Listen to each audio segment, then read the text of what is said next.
तो दोस्तों आज आप लोग के लिए केमिस्ट्री का पार्ट 2 क्वेश्चन देखेंगे। इस वीडियो को ज़्यादा से ज़्यादा लाइक शेयर एंड सब्सक्राइब करेंगे। आज का पहला क्वेश्चन है सूची 1 और सूची 2 में मिलाने के लिए।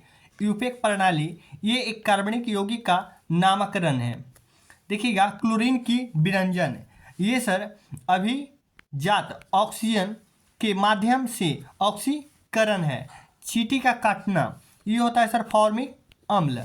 देखिए सीरा ये एक किण्वन है। क्वेश्चन नंबर 16 देखिए क्वेश्चन नंबर 16 शुद्ध जल का पीएच मान कितना होता है? तो ये 7 होता है। क्वेश्चन नंबर 17 खाने का नमक निर्मित किससे होता है सर? जिसमें मजबूत अम्ल और मजबूत क्षार होता है। क्वेश्चन नंबर 18 निम्नलिखित में से किस अम्ल में ऑक्सीजन अनुपस्थित होता है? तो ये हो जाएगा HCl हाइड्रोक्लोरिक अम्ल नमक का अम्ल है। क्वेश्चन नंबर 19 कैल्शियम देखिएगा हाइपोक्लोराइड का सामान्य नाम क्या है? तो इसका सामान्य नाम ब्लीचिंग पाउडर है। क्वेश्चन नंबर 20 देखिएगा स्वर्णकारों द्वारा आभूषण निर्माण की प्रक्रिया में एक्वारेजिया जिसे अम्लराज या क्या मिलाकर बनाया जाता है? तो ये हो जाएगा नाइट्रिक अम्ल एवं हाइड्रोक्लोरिक अम्ल को मिलाकर के बनाया जाता है। क्वेश्चन नंबर देखिएगा 21 मिलाने के लिए दिया हुआ है। देखिएगा मानव रक्त का मान एग्जैक्ट होगा 7.4 लेकिन रेंज में है 7.3 से 7.5। दूध का देखिएगा 6.4 हो जाएगा। मानव लार जिसमें टैलिन पाया जाता है इसका हो जाएगा 5.5 से 7.5। मानव मूत्र यानी यूरिन इसका हो जाएगा 6.5 से 7.5। क्वेश्चन नंबर 22 देखिएगा कौन सा इसमें मिलाना है असत्य है यानी गलत है? एसिटिक अम्ल देखिए सिरका में ये प्रमुख स्रोत है तो ये सही है। ऑक्जेलिक अम्ल वसा में ये गलत है। ये हो जाएगा सर ऑक्जेलिक अम्ल क्या चीज़ में हो जाएगा? टमाटर में हो जाएगा। या ठोस क्रिस्टलीय होता है देखिएगा यही गलत है। कार्बोनिक अम्ल सोडा वाटर में ये स्रोत सही है। टार्ट्रिक अम्ल अंगूर में ये भी सही है तो बी नंबर गलत है। क्वेश्चन नंबर देखिएगा 23 क्वेश्चन नंबर 23 है निम्नलिखित में से कार्बनिक अम्ल कौन सा है? तो देखिएगा ये एसिटिक अम्ल एक कार्बनिक अम्ल है। क्वेश्चन नंबर 24 देखिएगा टमाटर में कौन सा अम्ल उपस्थित रहता है? टमाटर में तो ये हो जाएगा ऑक्जेलिक अम्ल टमाटर में रहता है। क्वेश्चन नंबर देखिएगा 25 पानी में साबुन डिटर्जेंट को मैल दूर करने की क्रिया निर्माण किसके द्वारा किया जाता है? तो ये मिशेल द्वारा किया जाता है। क्वेश्चन नंबर 26 जटिल लवण का उदाहरण क्या है? तो ये हो जाएगा सर K4FeCN के होल 6 देखिएगा ये भी सही है। K2HGL का 4 ये भी सही है।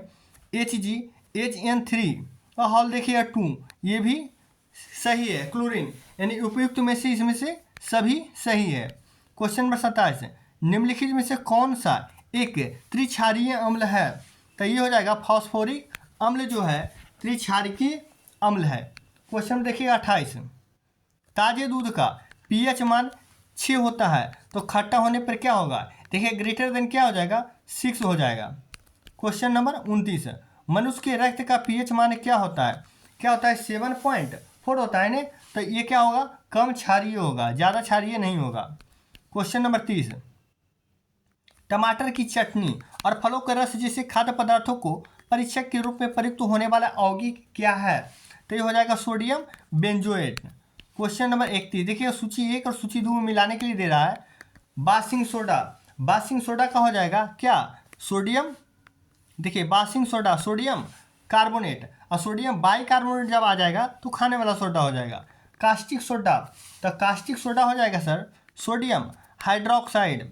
नीला थोथा देखिएगा नीला थोथा हो जाएगा कॉपर सल्फेट और हाइपो देखिएगा सोडियम थायोसल्फेट। 32 नंबर देखिएगा फोटोग्राफी का उपयोग तत्व कौन सा है? तो हो जाएगा सिल्वर ब्रोमाइड हो जाएगा। क्वेश्चन नंबर 33 है देखिए ताजे घाव के लिए आयोडीन के टिंचर का एक प्रतिरोधी एंटीसेप्टिक है। यह देखिएगा तात्विक आयोडीन का एक तनु विलयन है जिसमें क्या नहीं होता है? तो देखिएगा जल होता है, एल्कोहल होता है, पोटेशियम आयोडाइड भी होता है लेकिन एसीटोन क्या होता है? नहीं इसमें होता है। क्वेश्चन नंबर 34 देखिए सिरका का मुख्य घटक क्या है? सिरका का मुख्य घटक एसिटिक अम्ल होता है। क्वेश्चन नंबर 35 देखिएगा। 35 से देखिएगा, निम्नलिखित कथनों पर विचार कीजिए। हमारे दंत क्षय हेतु अम्ल जिम्मेदार है, तो हाँ। देखिए, दांतों के मध्य फंसे खाद्य पदार्थ में निर्मोचित करने में सहायक होती है, तो हाँ ये भी सही है, यानी 1 और 2 दोनों सही है। क्वेश्चन नंबर 36 देखिएगा, यह अज्ञात गैस जल में शीघ्रता से घुल जाती है। गैस युक्त जलीय घोल के लाल लिटमस नीला हो जाता है। यह गैस हाइड्रोजन क्लोराइड के साथ सफ़ेद धूम्र भी देते हैं। यह अज्ञात गैस है क्या? तो ये अज्ञात गैस सर अमोनिया हो जाएगा। क्वेश्चन नंबर 37, जल में अस्थायी कठोरता किसकी उपस्थिति के कारण होता है? तो ये मैग्नीशियम और कैल्शियम के सल्फेट के कारण होता है। देखिएगा, कुछ पदार्थ है जिसका पीएच मान दिया हुआ है। देखिए, बैटरी में प्रयुक्त अम्ल 0 से 1 के बीच होता है। जठर रस देखिएगा 1.2 से 2 होता है। सिरका या नींबू का रस हो जाएगा 2.2 से 3.4। सोडा शराब या संतरे का रस 0.2 से 3.9 हो जाएगा। देखिएगा, बियर या टमाटर इसका हो जाएगा 4 से 4.4। ब्लैक कॉफ़ी 4.5 से 5.5। अम्ल वर्षा देखिएगा 2 से 5.6। सामान्य वर्षा 5.6 से 6 हो जाएगा।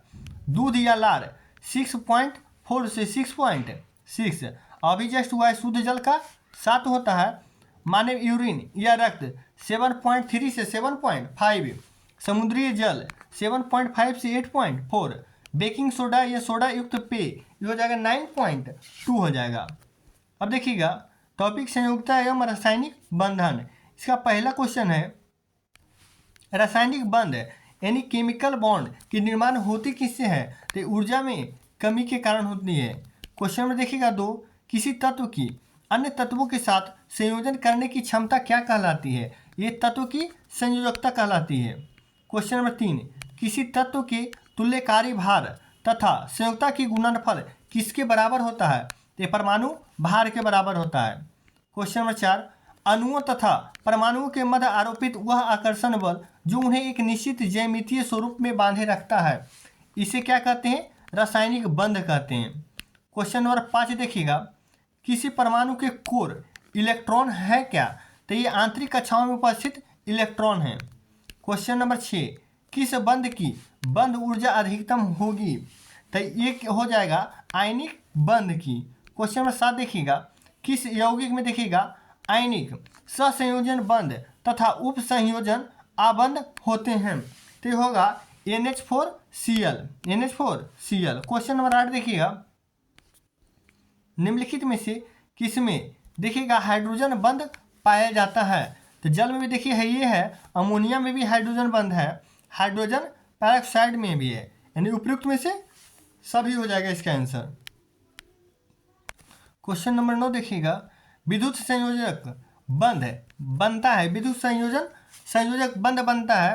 तो ये देखिएगा हो जाएगा विपरीत आवेशित आयनों के मध्य बनता है। क्वेश्चन में देखिएगा 10, रेखीय संरचना वाला यौगिक कौन सा है? तो कार्बन डाइऑक्साइड CO2 हो जाएगा। क्वेश्चन में देखिएगा 11, बंध की ध्रुवता किस कारक पर निर्भर करती है? तो ये विद्युत ऋणात्मकता पर करती है।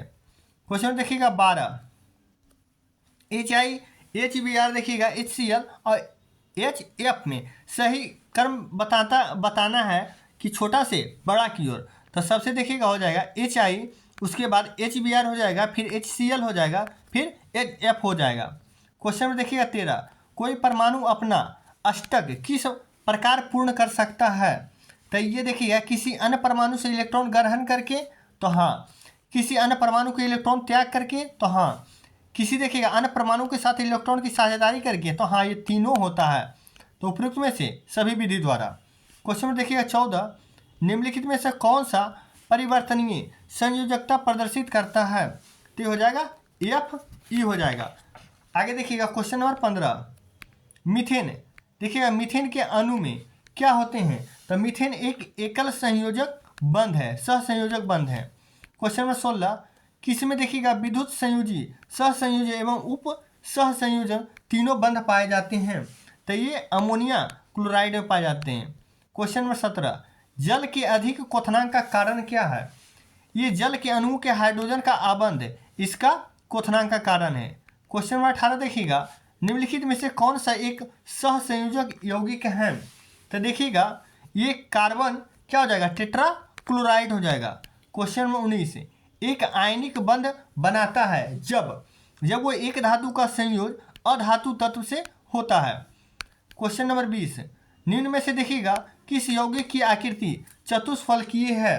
तो हो जाएगा कार्बन टेट्राक्लोराइड का। अब देखिएगा कुछ पॉइंट दिया हुआ है। संस्करण प्रमुख प्रकार, देखिए संस्करण sp आ जाएगा तो sp संस्करण में रेखीय आकृति होती है। sp स्क्वायर में देखिएगा त्रिकोणीय आती है। देखिएगा sp3 संस्करण में त्रिकोणीय पिरामिडीय आकृति आती है। sp3 देखिएगा d संस्करण में त्रिकोणीय द्विपिरामिडीय आकृति आती है। sp3 d स्क्वायर में देखिएगा sp3 और d स्क्वायर इसमें अष्टक फलकीय आकृति आती है। sp3 देखिएगा और d3 की संस्करण जब आएगा तो पंचभुजीय पिरामिडीय आकृति होती है। क्वेश्चन नंबर 21 देखिएगा, जब एक ही तत्व के दो परमाणु परस्पर संयोज करते हैं तब उसके बीच बंध क्या होगा? ये अध्रुवीय सहसंयोजक होगा। क्वेश्चन नंबर 22, पोटेशियम फेरेसाइनेट ये किस प्रकार के बंध पाए जाते हैं? तो इसमें देखिएगा सर आयनिक बंध भी पाया जाता है, उप सहसंयोजक बंध भी पाया जाता है और सहसंयोजक बंध भी पाया जाता है, यानी इसमें तीनों बंध पाया जाता है। क्वेश्चन नंबर देखिएगा 23, किस प्रकार की बंध में एक तीर के आकार प्रदर्शित किया जाता है? तो इसमें देखिएगा ये जो पाया जाता है सर उप सहसंयोजी बंध में पाया जाता है। देखिएगा निम्न कथनों पे सही चुनिएगा।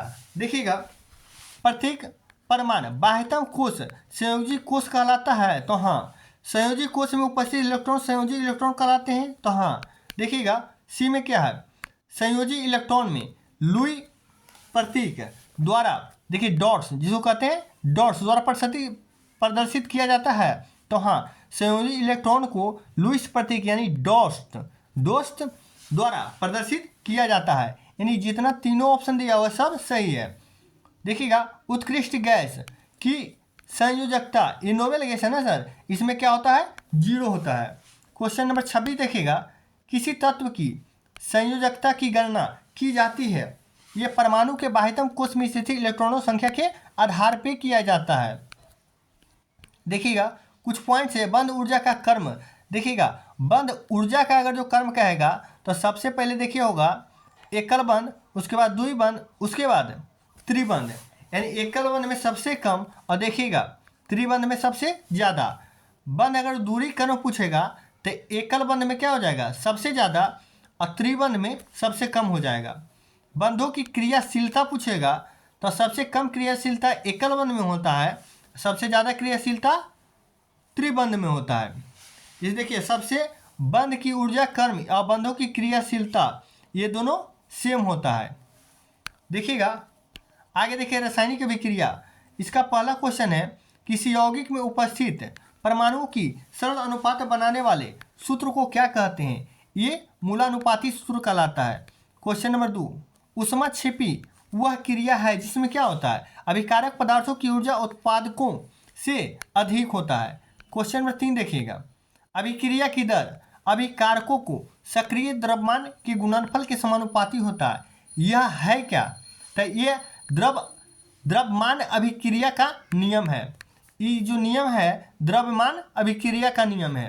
क्वेश्चन नंबर 4, हेस के नियम के अनुसार किसी अभिक्रिया का ऊष्मीय प्रभाव ये क्या होगा? तो ये क्रिया कारक की प्रारंभिक अवस्था पर निर्भर करता है। क्वेश्चन नंबर 5, ऊष्मा शोषी अभिक्रिया से संबंधित क्या है? तो देखिएगा बर्फ का पिघलना, तो हाँ। ठोस में लवणों का पिघलना, तो हाँ ठोस लवणों का ही पिघलना होगा, और जल का बाष्पीकरण भी होगा, उपयुक्त में से सभी। क्वेश्चन नंबर 6, वह रासायनिक अभिक्रिया जो दोनों दिशाओं में संपन्न होती है क्या कहलाती है? तो ये उत्क्रमणीय अभिक्रिया कहलाती है। क्वेश्चन नंबर 7 देखिएगा, श्वसन निम्नलिखित में से कैसी अभिक्रिया है? यह एक ऊष्माक्षेपी अभिक्रिया है। क्वेश्चन नंबर 8, इलेक्ट्रॉन त्यागने की प्रकृति किस अभिक्रिया में होती है? ये ऑक्सीकरण में होती है। क्वेश्चन नंबर 9, हाइड्रोजन को जलने से संबंध प्रक्रिया क्या है? तो ये हो जाएगा हाइड्रोजन के जलने से, तो हो जाएगा ऑक्सीकरण। क्वेश्चन नंबर 10 देखिएगा, नाइट्रोजन ऑक्साइडों में नाइट्रोजन की सबसे अधिक ऑक्सीकरण अवस्था कौन सा है? तो N2O5 हो जाएगा। क्वेश्चन नंबर 11, पौधों में होने वाली प्रकाश संश्लेषण की क्रिया किस प्रकार की रासायनिक अभिक्रिया है? तो यह एक प्रकाश रासायनिक अभिक्रिया है। क्वेश्चन नंबर 12 देखिएगा, पेयजल को शुद्ध करने के लिए पोटेशियम परमैंगनेट का उपयोग क्यों किया जाता है? इसलिए किया जाता है कि यह एक ऑक्सीकारक है। कहाँ है? देखिए ऑप्शन नंबर डी, यह एक ऑक्सीकारक है। आगे देखिए क्वेश्चन नंबर 13, सबसे प्रबल ऑक्सीकारक तत्व कौन सा है? तो हो जाएगा फ्लोरीन। क्वेश्चन नंबर 14, अपचयन यानी रिडक्शन वह प्रक्रिया है जिसमें पदार्थ को क्या होता है? इलेक्ट्रॉन जुड़ते हैं, तो हाँ हाइड्रोजन जुड़ती है तथा ऑक्सीजन घटती है, तो हाँ हाइड्रोजन जुड़ती है और ऑक्सीजन घटती है, ये भी सही है। धातु जुड़ती है तथा अधातु घटती है, हाँ उपयुक्त में से सभी हो जाएगा। क्वेश्चन नंबर 15, बहुत ही कारों के इंजन के अपशिष्ट गैसों का उत्प्रेरकों परिवर्तक कार्बन डाइऑक्साइड, नाइट्रोजन तथा पानी के परिवर्तन कर देते हैं। उत्प्रेरक किससे बना होता है? तो ये किससे बना होता है? प्लेटिनियम तथा रेडियम, प्लेटिनम तथा रेडियम का बना होता है। क्वेश्चन नंबर 16, दूध को दही में परिवर्तन होना क्या कहलाता है? ये कहलाता है किण्वन प्रक्रिया। क्वेश्चन नंबर 17 देखिएगा, निम्नलिखित में से कौन सा भौतिक परिवर्तन का उदाहरण है? भौतिक परिवर्तन का उदाहरण कागज को फाड़ना है। भौतिक परिवर्तन यानी चेंज होने के बाद फिर अपनी अवस्था में आ सकता है, उसे भौतिक परिवर्तन कहते हैं। लेकिन रासायनिक परिवर्तन है जो चेंज हो जाए लेकिन फिर वापस नहीं आए, उसे रासायनिक परिवर्तन कहते हैं। देखिएगा, मोमबत्ती के जलने की प्रक्रिया में कौन सा परिवर्तन होता है? ये देखिएगा सर, बुक के अनुसार ऑप्शन है सी, यानी एक और दोनों कभी नहीं होगा, ये गलत है। बुक में आंसर दिया हुआ देखिएगा, मोमबत्ती का जलना, और नीचे देखिएगा दिया हुआ भी है कि मोमबत्ती का जलना एक रासायनिक परिवर्तन है, जबकि मोम का पिघलना एक भौतिक परिवर्तन है। तो मोमबत्ती जब जल रहा है तो ये एक रासायनिक परिवर्तन है, क्योंकि दोबारा नहीं आएगा वापस। क्वेश्चन 19 देखिएगा, निम्नलिखित में से रासायनिक परिवर्तन का उदाहरण क्या है? अब देखिएगा, रासायनिक धातुओं का संक्षारण, हाँ सर ये रासायनिक परिवर्तन है। प्रकाश संश्लेषण व शोषण की परिवर्तन, हाँ ये भी है। और दूध से दही बनना, ये भी रासायनिक परिवर्तन है, यानी सभी है रासायनिक परिवर्तन। क्वेश्चन नंबर देखिएगा 20, निम्नलिखित में से असत्य कथन चुनिए। असत्य मतलब गलत चुनना है।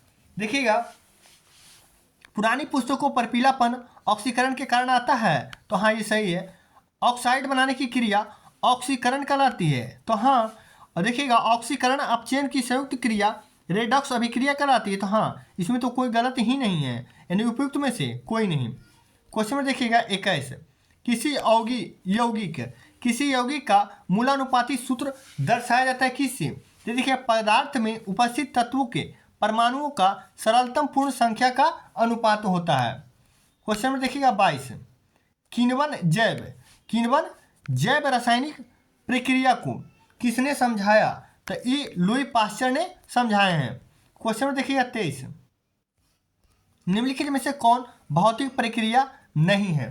तो देखिएगा, भौतिक प्रक्रिया कौन नहीं है? तो क्रिस्टलीकरण ये भौतिक प्रक्रिया है। ऊर्ध्वपातन भी क्या है? भौतिक प्रक्रिया है।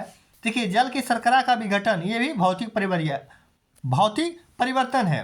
लेकिन फलों का पकना एक रासायनिक परिवर्तन है, क्योंकि पक जाएगा तो फिर कच्चा थोड़ा ना होगा।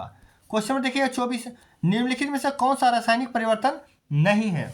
देखिएगा, मोमबत्ती का जलना ये रासायनिक परिवर्तन है, अभी जस्ट बताए हैं। वातावरण में लोहे का जंग लगना ये भी रासायनिक परिवर्तन है। देखिएगा, वायु का द्रवीकरण नहीं सर, ये क्या है? यह एक भौतिक परिवर्तन है। अब देखिएगा, प्रमुख उदाहरण से भौतिक परिवर्तन में देखिएगा, जल का वाष्प में परिवर्तन यह भौतिक परिवर्तन है। गलन या वाष्प या संघनन यह भौतिक परिवर्तन है। फ्रिज से गुजरने वाली सूर्य प्रकाश की 7 रंग यह भी भौतिक परिवर्तन है। वायु में चांदी के बर्तनों का काला होना यह रासायनिक परिवर्तन है। सब्जियों को पकाने का उसका मुलायम होना ये भी रासायनिक है। जंग लगना भी रासायनिक परिवर्तन है। ठीक है, कांच का टूटना ये एक भौतिक परिवर्तन है। जल एवं चीनी का मिश्रण भी भौतिक परिवर्तन है। जल का विद्युत अपघटन पर हाइड्रोजन व ऑक्सीजन के परिवर्तन ये रासायनिक परिवर्तन है। आज का क्वेश्चन यही समाप्त होता है। फिर कल किसी और टॉपिक को लेकर के आपके सामने क्वेश्चन का डिस्कशन करेंगे।